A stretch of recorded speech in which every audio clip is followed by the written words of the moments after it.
Hey, man, it's Big Kuza. It's Streets Top 10. You know what we doing, man. We hanging out, talking about some different stuff, man, going over some topics, just getting to know me a little bit better. I want y'all to lock in with me. I'm going to lock in with y'all for a little bit. We finna hang out. Man, let's chop it up. Streets Talk 10. How did you get the name Big Kuza? Honestly, Big, I used to be that boy Kuza, DAT boy Kuza, right? And then when I lived in North Carolina, I lived in North Carolina for like 2.5 years. And I had a friend named Chichi. He's from Honduras. And he told me one day we worked at like a t-shirt factory. And he used to do the mailing labels and I used to like transport different shit. You know what I'm saying? And he told me one day, he was like, we were bringing inventory to one of the warehouses down the street. And we were bringing stuff. It was just me and him. And he loved my music, you know what I'm saying? Like that's like my brother. And he was like, man, you need to change your name. And I was like, what the fuck you mean change my name? That boy Kuza, that's straight, that's smooth, whatever. And he was like, nah, he's like, don't be a fucking little. Everybody's a little. You know what I'm saying? He's like, you need to be a big. He's like, one, you big as fuck. And he's like, two, he's like, a bunch of legends are big. You know what I'm saying? He's like, Big Pun, B.I.G. He's like, you know what I'm saying? Hey, you Big Kuza. So you got to be Big Kuza. And then from that day on, my rap name was Big Kuza. Yep. And then the rest is history. Yep. So how do you create your records? Creating a record really isn't like it's really not a sit down process. It's really in the moment, whatever I'm going through. So a lot of my records are from what I've either went through or sometimes it's narration of what I watched someone I was close to go through. You know what I'm saying? Because it can be storytelling too, but they really are just comes from a real place. From Love You Like I Love You to Toxic to Blessing to, because I like to make records that cover a lot of different emotions because I believe that I specialize in the art of giving words to emotions that people, civilians, can't, which is why they gravitate to music.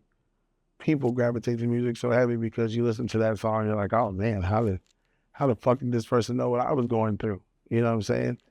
And that's where it comes from because relatability is the key to everything.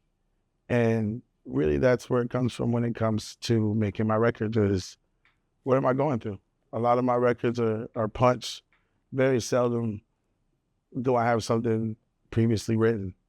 And even at that, it might be a hook, but very seldom are the verses or anything like that. Every now and then, of course, but majority of the time, it's all what I'm feeling that day when I went or what I might have went through 2-3 days ago that I need to get off my chest. Because at the end of the day, it's really just, it's an outlet. Same way you have artists that paint, you have artists that do other things, people have their way of letting out their emotions, and mine is the microphone. So that's really how I, come up with my music. It's just things I've been through, events that have happened, things of that nature. Makes it authentic. It allows you to keep being yourself, not have to venture into trying to be something you're not or somebody you're not, So that would definitely probably be the core as to how my records get created. Do you make your own beats? Do you source beats? Nah, I don't make my own beats. I get sent a lot of beats. Majority of the time, I use YouTube, and then if I really like it or fall in love with the record, I just go buy the beat, and then my engineer, Shaq D, he makes a lot of my beats too. A lot of the times I'll be in the studio and, I have the luxury of having an engineer that's good on the keys and things like that. So pretty much any vibe that I'm feeling, whether it be some EDM shit or some country or rap or drill, or he can sauce me anything. So usually when I get a beat cooked from scratch, I usually just get it cooked by him. What is your creative process like? Like creative process, like as far as going into making a record or going into composing a record? Um, I smoke a lot of weed. What is a Really? studio session with Big Kuza like? Really, it's really just relax. Studio is where I get my peace. Studio is where I get to, unwind and not have to worry about it's my domain. You know what I'm saying? When I'm in the studio, it allows me to be on some, this is my area. You know what I'm saying? So it's really just relaxing, bro. Like I said, the engineer that I work with, Shaq D, I've known him for 10 years plus, you know what I'm saying? So a lot of times it'll just be chopping it up with him, go in there, catch up, things of that nature, roll up, smoke, vibe. And very seldom do I go in the studio and just, all right, this is what we're doing. Let's get to it. Like, because I'm like family with the people that I work with. Everybody in my circle is like, it's basically like family. There's no one in my inner circle that I communicate with on a daily, weekly basis that I haven't known for like damn near 5 years or more, 6, 7 years or more. You know what I'm saying? So with that being said, a lot of those people are the people you'll see coming out like random people in my shit either. So for the most part, those are you'll see frequent flyers, same people you're gonna see in there. And that's really how it is when I'm working at home. You know what I'm saying? Because it's just so frequent. So it's work, you know what I mean? But at the same time, out of town studio sessions a lot more fun. We're out of town. We're still working, but we're vibing. You know what I'm saying? Hang out a little bit more, order a bunch of food, shit like that. Have people come through, vibes come through, just different shit. You know what I'm saying? But but that's because that is work. But we're out of town, so it's an experience too. Like, let's hang out a little bit more, and even then we might do that once or twice. But the majority of that is just work too. Because it's when I'm in there, I like to get shit done. So I don't really, unless it's like a super long session or something like that. But usually I'm usually in the studio no less than about 4 hours. Is a short session for me. I'm not a 1-2 hour person in the studio. I'm usually gonna be in there for about anywhere from about 4 to 8 hours. How many songs do you record in your session? It depends. I used to try to record a lot more, and then recently I got deeper into the songwriting bag, so I realized a lot of different strategies behind formatting a hook and recording a melody and then putting the words to the melody and just basically different layers and just creating the main vocal. You know what I'm saying? And whenever I was in, Could you elaborate on that? yeah, I was in LA the end of last year, November, because my label APG out there was having the 20th anniversary summit. And it was really just a work summit. It was fun. It was me and a lot of other talented minds just all in the place at the same time. We all were staying at the same hotel. We all were at the label studio. It's like 4 different studios all in this one big building.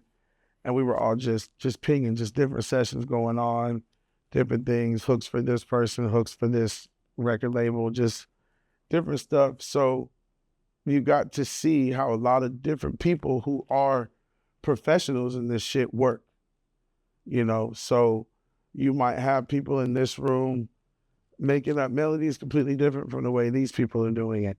You know what I'm saying? And it was cool to watch them create because where me being used to just, I could go in here and punch this shit. I could get this song done in 30 minutes. I can come up with a hook. That's cool. You know what I'm saying? But once you know how to do that, once that's really like your bread and butter, this might sound like, harsh, but it's not good enough anymore. So what I learned through watching them was how to complexify it, how to really take it almost like an Iron Man when he throws the shit up on the screen and then he does this and brings this out. They really dissect it.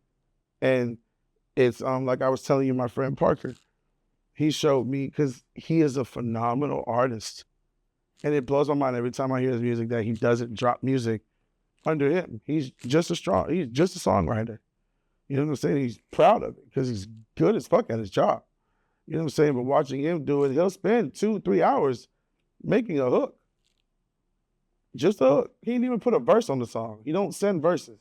He's gonna make fire ass hooks and send them out to his A&R and things of that nature. And I watched the process that he puts in to just a hook. You know what I'm saying? That's 1 hour, 2 hours.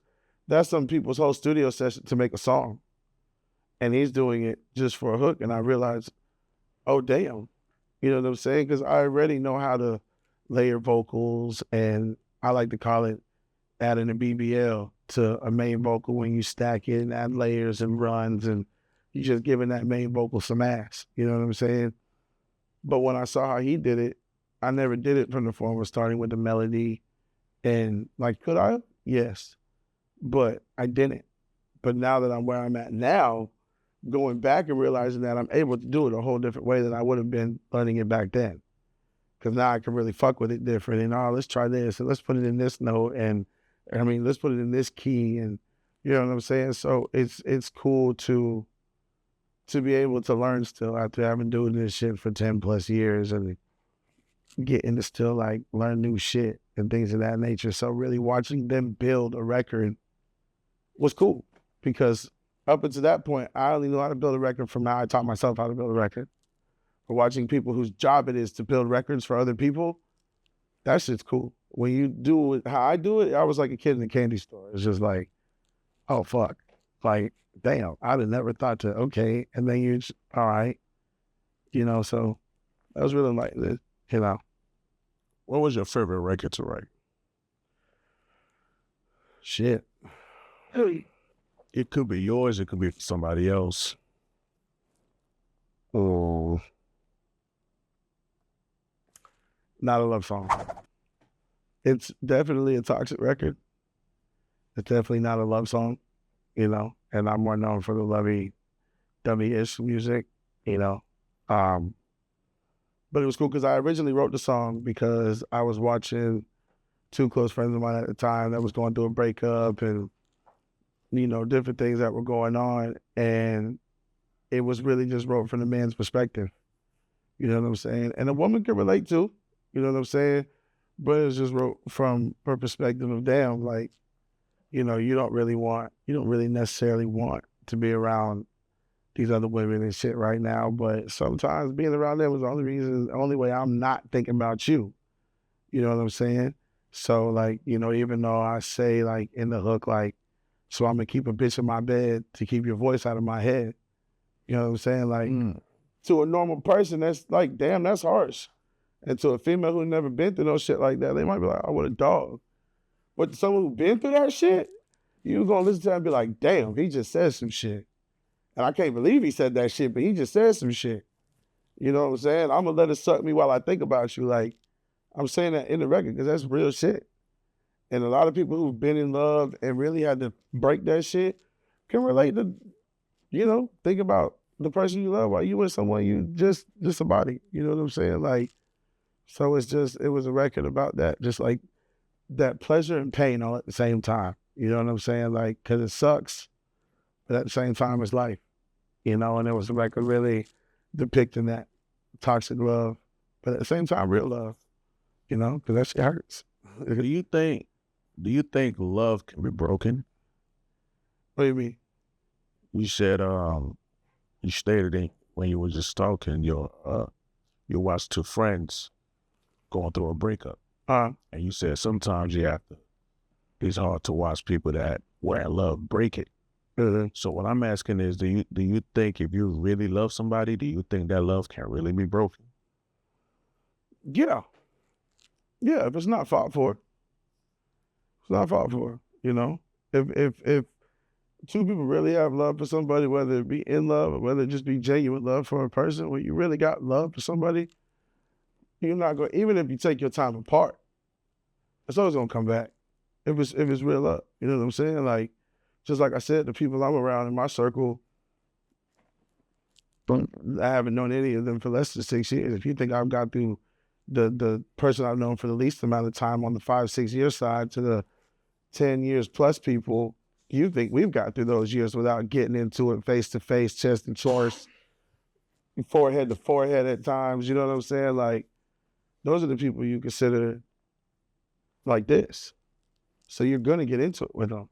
And when it comes to real love, once again, whether it be relationship love or friendship love, it's all about how you get past that shit. So when shit hits the fan, newsflash, shit's gonna hit the fan regardless. But what do you do when shit hits the fan? Can you talk about it? Can you get to the other side? Like I said, people still take their space. No one's saying just fuck it. People still gonna take their space, but sometimes people take their space and only one person want to come back. So what you gonna do? I'm not chasing nobody to care about me, and no, I don't think anybody should. But you have to have self-respect for yourself and know your worth to be able to do that. And even that's not hard. Way easier said than done. You know what I'm saying? So yeah, love can be broken, but you have to want it to break. If you don't want it to break, it won't break. You know what I'm saying? And you can still have love for that person from afar, but it'll never be that. It'll never be what it was. But it'll always be like yeah. Okay. So how do you market your music? Really through the content. Market the music through the content. Short form content. YouTube, Instagram, Facebook, Snapchat, TikTok, you name it, I'm posting content on it. If you can post a 15-second video on it, I'm posting 15-second video on that shit. And that's really the main source of marketing it. And that goes for anybody. Whether you have 1 million followers, if you have 1,000 followers, if you don't show people your shit, motherfucker, they just know it's out there. You know what I'm saying? And the people that are too cool to do it don't fucking make music. Don't make anything that someone's supposed to consume. I don't give a shit if you're good at cooking, if you're good at painting, if you're good at fixing cars. If you want to have motion doing it and you want to be able to get brand deals, sponsorships, things of that nature, and have people know that you're doing something worth it, damn, you have to show it to them. And if you're embarrassed to show it to them, then how can you expect people to really get behind what you got going on? So that's really what you have to do if you plan on marketing your music. And then now that I've done that for years, you add different steps to the team. Like I was just telling you, added a publicist to the team, so now she puts things in motion, and she set up the South by Southwest circuit. And that was that. Me and my brother 9-2 told her about it at the last minute. So I didn't even go to South by Southwest as an official artist this last year. I'm just running around doing the circuit, just meeting people, just getting the experience, and still did a bunch of big shows. But it was just cool to go to. But she's the one put it all together. Had the itinerary, different shows, what I'm doing this day, what I'm doing this day, this time, things of that nature. So that also plays a part in marketing music as well. But the main thing, no matter what, is content. On a slow day, like 2 hours. On a busy day, like 5, 6, depending on how much I'm trying to get done. Also depending on if I have my son or not. So if I'm kid free, then I can lock in. So how are you able to balance being a dad and creating content and writing or making music? By being open to learning every day, because you learn something new about that shit every fucking day. Just as soon as you think you got it figured out, curveball, So really, and like I said, really having honestly, the answer to that question is just having a strong village, man. You have to have a strong team, because especially doing what I do, you don't do this shit by yourself. I don't give a fuck who you are. I don't care if you're Kanye, Jay-Z, Kevin Hart, Dwayne Johnson. It don't matter. You ask any of them, they got a team. No one does this shit without a strong support system. So honestly, that's how you juggle it all. Being able to call people and being able to have people that will pick up when you fucking call and actually be able to help you when you need them, not when they want to help you. That's a big thing. And if you don't have people around you like that, then, shit. You gotta have people around you like that, and there's no success. It's just that simple. The recipe to that is good people. So how did you figure out that content creation will be such a big aspect in your creative process? We had at the time, me and my brother were staying in the house, and you know, it was really a bunch of our little young niggas just running around. And at the time, they were obsessed with fucking TikTok. And there was when TikTok at first got big. I would say, you know how like this is a good way to put it. You know how like Call of Duty got seasons, season 1, season 2. I would say these little fuckers came into TikTok about TikTok season 2. It was right after the what's the one girl name? The one that got famous and was dating what's the dude Bryce Hall? They were like the first 2 super big TikTok famous people. The big people from season 1 was the one girl. I think she dated like what's the white rapper from season 1? Yeah, what's the damn, what's his name right now? Louisville. I'm drawing a blank. Jack Harlow? Thank you. Jack Harlow. She dated him for a minute. And then the other dude was Bryce Hall. And then the other dude who was big from season 1 was the dude who would just do this shit. You get what I'm saying? So we came in right after all of them blew up and took off. And they were like, oh, this TikTok shit, blah, blah, blah, blah, blah. And then my brother, 92 Legend, he's a very innovative thinker. You know what I'm saying? He's the person who will see something and be like, ooh, how can we maximize this? You know what I'm saying? And at the time, I had already been doing music. He had just started doing music. And then he was like, yo, we could, instead of doing all these fucking dances and stuff, let's do our music.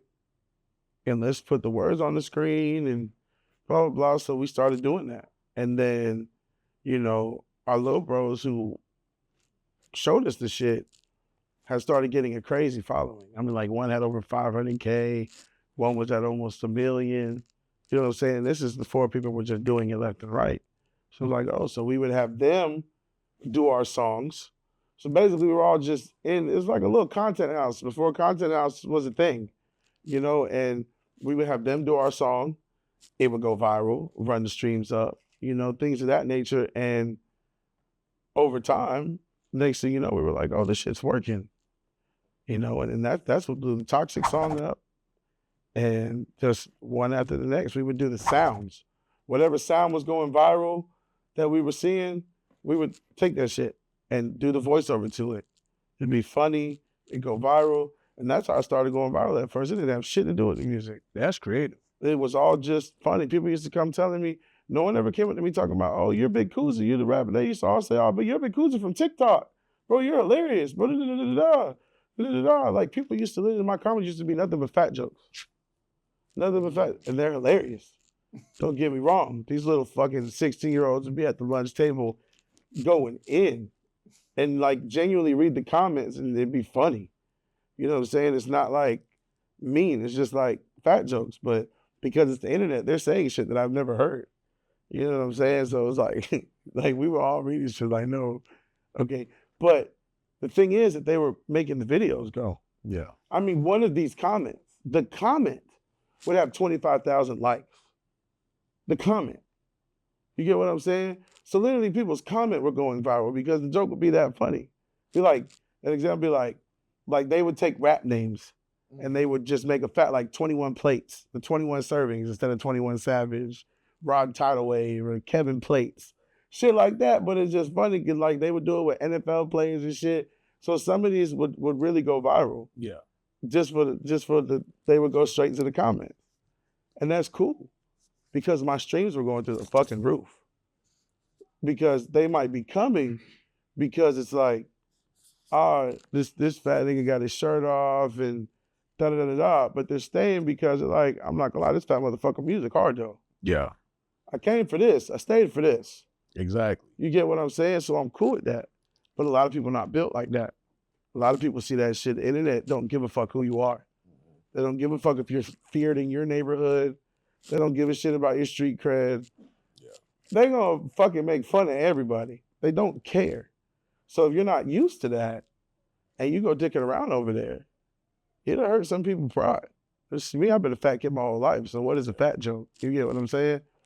So it made me realize that 9 times out of 10, shit that go viral, nine times out of 10, it's not gonna go viral for what you intended it to or what you thought it was.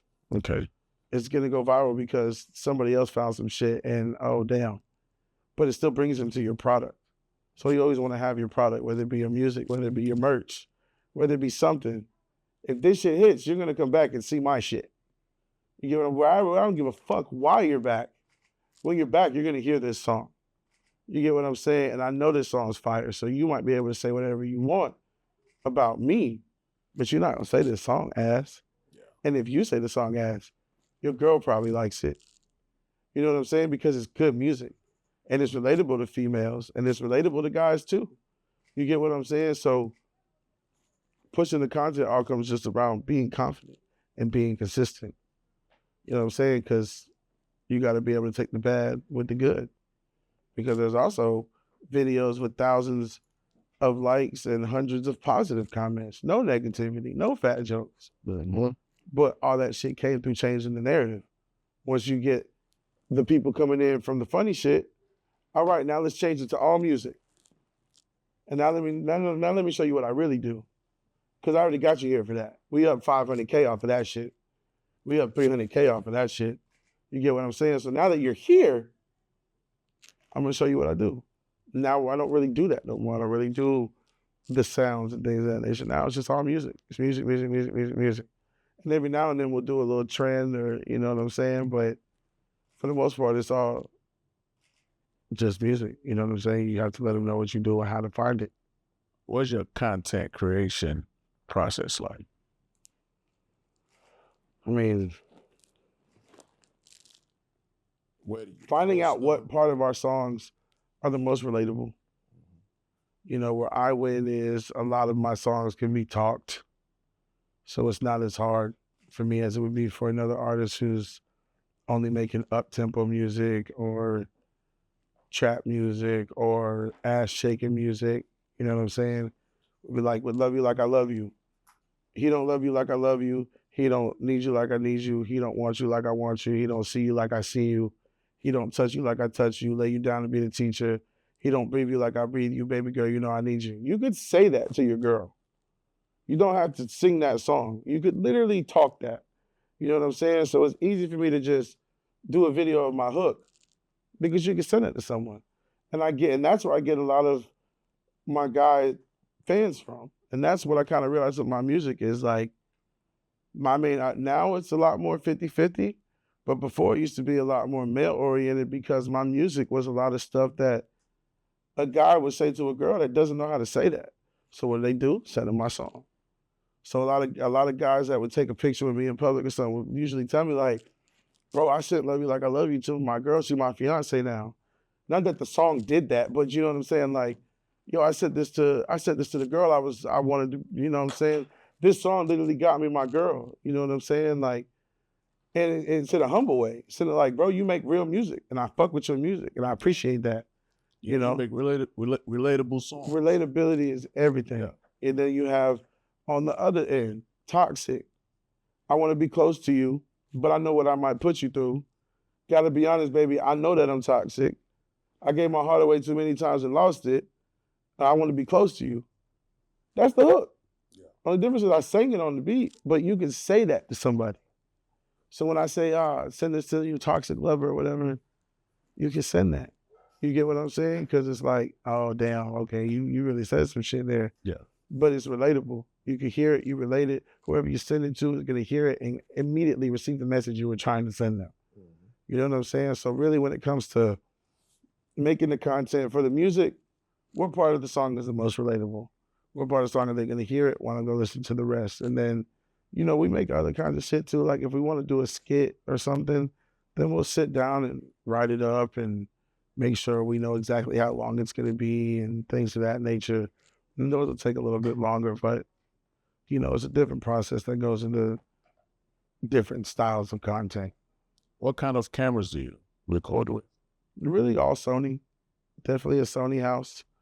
I feel like the top two cameras, as far as like, before you go into cinema cameras, like the Reds and the Black Magics and shit like that, is usually either going to be Sony or Canon.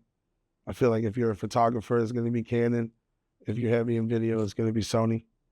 So we got the EV1, we got S3, we got an S4, and we got the FX6.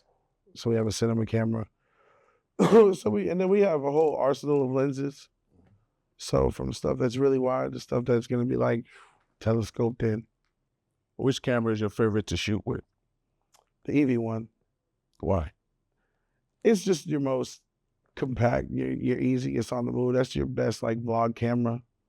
You know, you throw a 24 lens or a 16 lens on there. You can hold it in front of you, be super close. It's real lightweight, you know, versus my S3, which is a camera you could easily go shoot a music video on and it's going to come out crispy as hell. But it's just a little bit more bulky. You know, traveling with that in the airport and shit is a lot more of a pain in the ass than the little EV. You know what I'm saying? You just throw that in the bag and you're on the move. What was your favorite snacks growing up? I'm not gonna lie, my mom didn't let me eat too many snacks because I was always a big kid. So we didn't really have too many Debbie cakes and shit like that. All that shit I had to get like at the store when I was around them. But my favorite snack probably be the oatmeal cream pie. That shit was legit, you know, Nutter Butters. Shit, real fat kid shit. I didn't really like cake. Cheesecake, though, I fuck with some cheesecake. But really like oatmeal cream pies, Nutter Butters, you know, candy bars, gummies. I'm a gummy person, really. When it comes down to what, you can give me a table full of different chocolate, Hershey's, this, that, and the third. You can give me a table full of different, what's this shit called? Haribo, that gummy brand. You can give me a table full of everything they got. I'm taking this table to that and take. Hands down. Lifesaver gummies, Skittles gummies, Starry, you name it. I'm a gummy person. Don't get me wrong. I fucking love Reese's to the death of me. But it's gummies all day if I have to choose. Okay, what program do you use to edit? CapCut, LumaVision, LumaFusion. LumaFusion, LumaVision, one of the two. It's one of those, it's called one of those. But Luma is what I color grade on. CapCut is what I edit on. That's what really hurt. When that TikTok ban hit, fuck TikTok. I was sad about CapCut. But when you really do content for a living, CapCut is like, thank you, Lord. It makes editing videos so easy on your phone. They got it on the computer. So my boy, when they did that TikTok ban, CapCut owned by TikTok. So when they did the TikTok ban, the minute they clipped TikTok, you couldn't use CapCut no more either. And that shit, that's what sucked. Do you use CapCut for your captions in your videos? Everything. The words, captions, shadow, outline, all of that, CapCut is the best thing for short form content. I mean, I wouldn't recommend using it to edit like a YouTube music video or something, but even then, the computer version is pretty fine too. I'm not gonna lie to you. So you'd be surprised. As long as you got a good camera, you'd be surprised what the fuck you can do. So what app do you get paid most from? YouTube, for sure. YouTube be paying. But I mean, YouTube takes a lot of work though. YouTube pays the best, but you gotta put in some work to get paid from YouTube. You gotta clock so many watch hours. And then once you get that, you gotta mail in this and verify this. Like, they pay good, but they gonna make sure you are who the fuck you say you are, for sure. Which one is the quickest? Huh? Which one will be the quickest? I mean, most of them all are gonna pay you once a month. There's really not anyone that pay you every week or every 2 weeks. Even Snapchat pays now, but they pay once a month, you know, so most of them are all gonna pay you. They're all gonna pay you on a different day. Facebook also pays very, very well. A lot of people asleep on Facebook. Little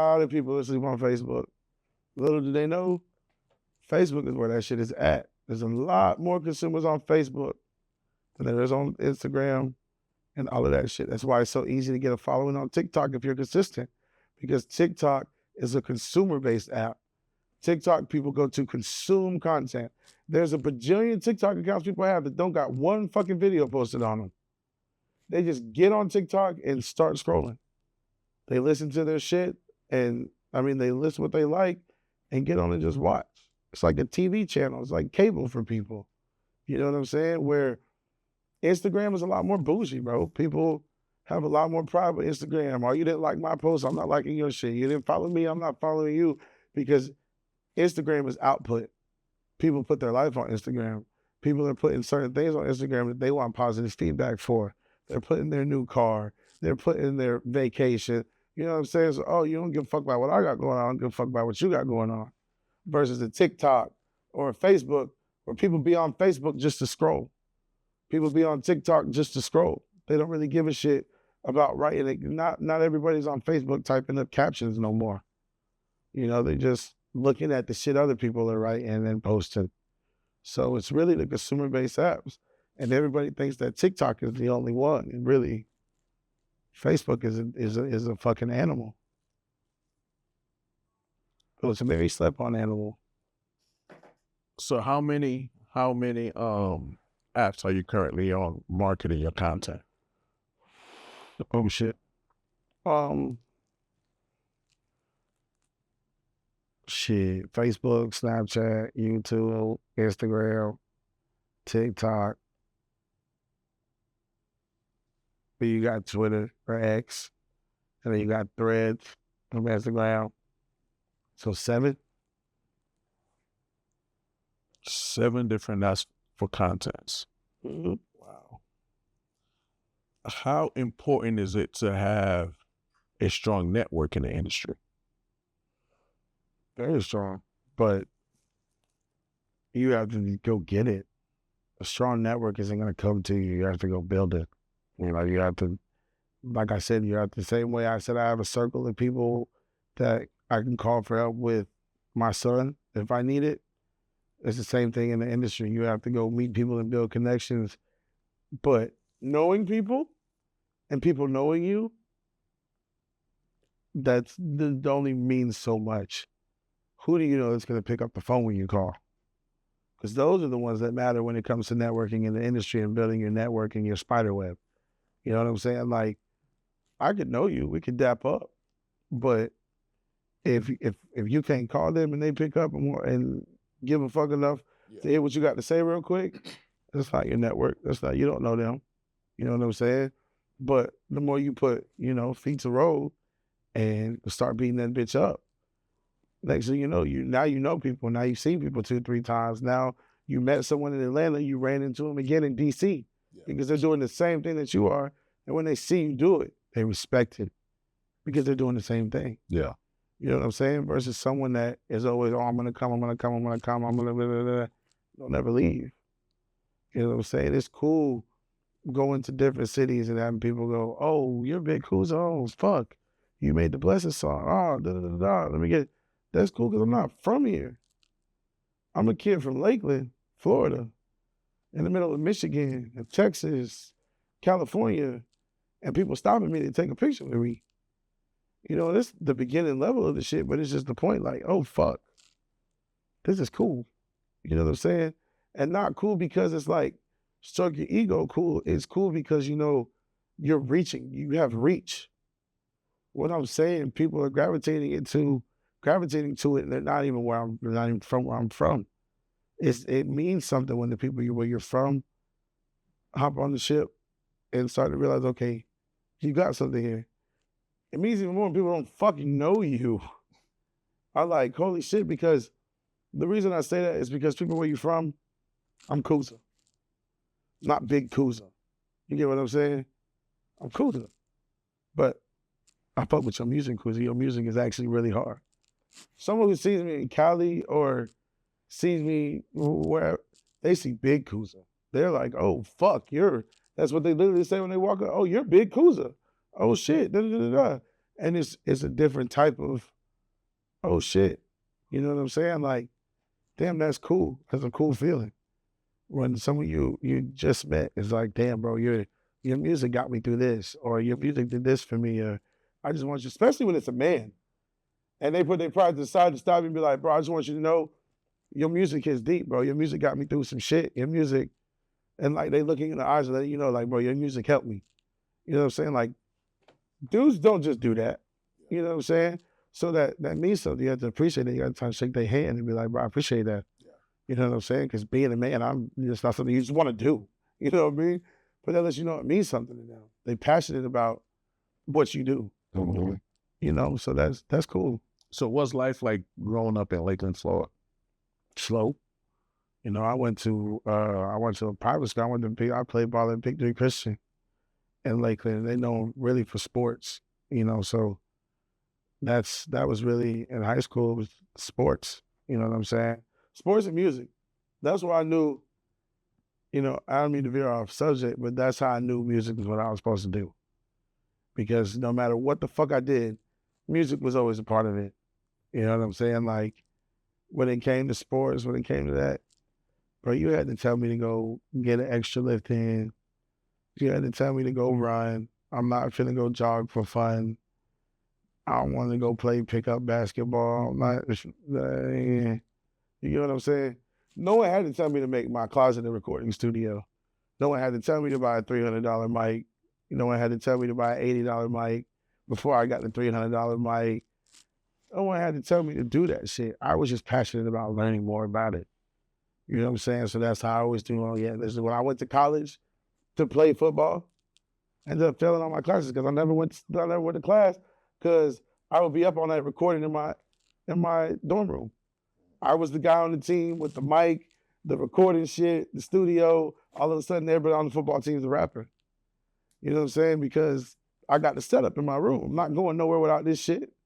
I got my roommate hating me because I got niggas in here until fucking 4 a.m. fucking recording, making songs, shooting this shit, bullshitting. You know what I'm saying? But this is what I do. And like the football's cool. Man. I'm not going pro. I don't give a fuck about that. I could go pro in this, my nigga. I'm doing this everywhere the fuck I go. You get what I'm saying? So it's just, and that was the first time also RIP to my hard drive because when I was recording in college, I'll never forget, that was the first time I realized you got to turn your computer off because I was in class and there was a lightning storm. Man, I came back to my dorm room and my whole computer was wiped. The power went off. Bro, I'm talking about thousands of songs. Thousands. I'm talking about from high school to, bro, just so many memories gone. I never made that mistake again. That was the first time every real artist remembers that first time that you remember, damn, this is why people have hard drives. This is why people have backups. Because this sucks. And once it's gone, it's fucking gone. You know what I'm saying? You saw Future 56 Nights, like you lose a hard drive with shit on it that you intended on. That's hard. You got to recover. You know what I'm saying? That was heartbreaking. I felt like I just walked in on my girl cheating on me or something. Like that shit was heartbreaking. I'll never forget that feeling. So from the small city in Lakeland, Florida, what made you start trap?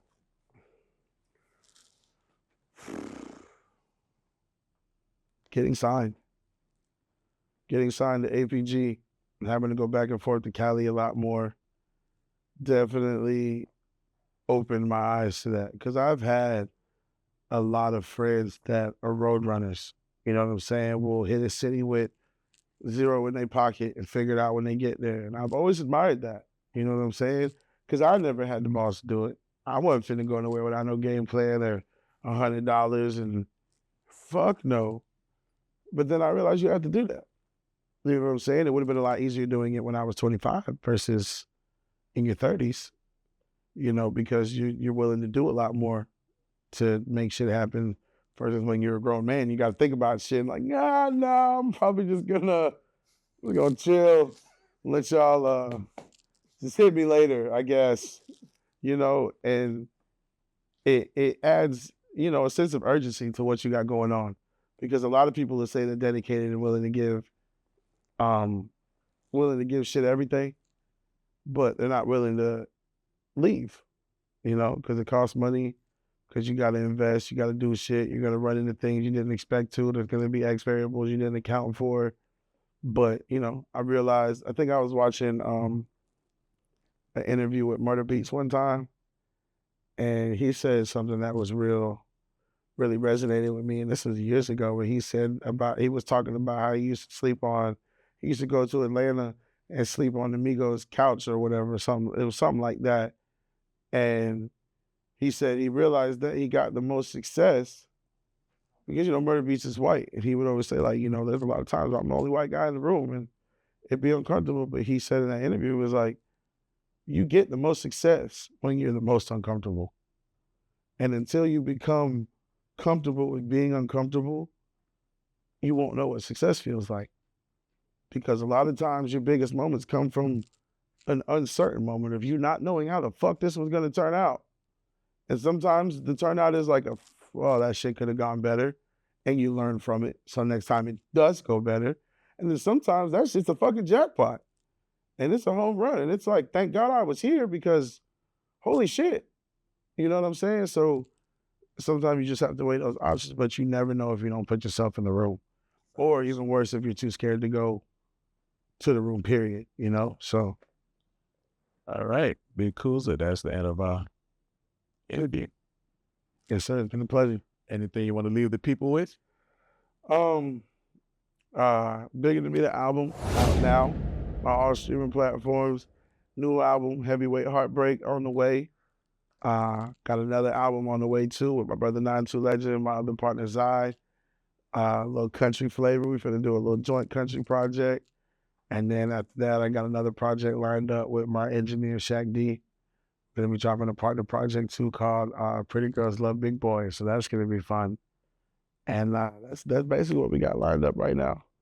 Be hitting the road again soon. So yeah, thank you for having me, man. It's a pleasure. You're now locked in to the Streets Top 10.